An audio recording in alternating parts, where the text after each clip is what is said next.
Bonjour et bienvenue dans ce nouveau format de vidéo qui aura pour but d'expliquer simplement et rapidement des notions liées à la production d'énergie. Sujet assez vaste qui va nous permettre de naviguer dans plusieurs domaines, comme l'électricité, la mécanique, la thermodynamique et bien d'autres. Et pour démarrer ce premier épisode de notions, nous allons commencer par une unité, celle de l'énergie. Le joule est l'unité de mesure de l'énergie, selon le système international d'unités. Elle est symbolisée par la lettre J et son nom vient du physicien anglais James Prescott Joule. Attention, il ne faut pas confondre le joule et l'effet Joule, qui désigne le dégagement de chaleur provoqué par le passage d'un courant électrique dans un matériau conducteur qui lui oppose une résistance.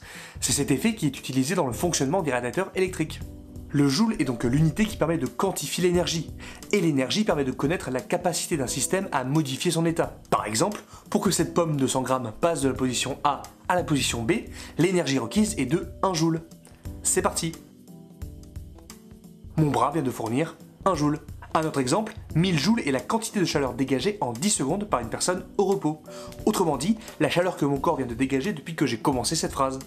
Et c'est ça qui est génial avec le joule, tous les systèmes et toutes les énergies peuvent être mesurées. L'énergie mécanique pour la pomme, l'énergie thermique dégagée par un corps, ou même l'énergie électrique consommée par une requête Google, 1000 joules.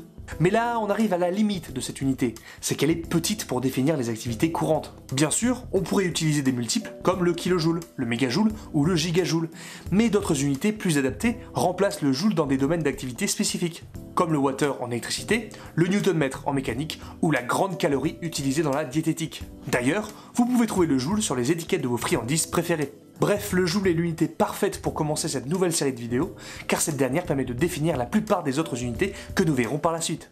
Dites-moi dans les commentaires si ce nouveau format de vidéo vous plaît, et si vous avez des notions que vous souhaitiez que j'aborde. Au revoir.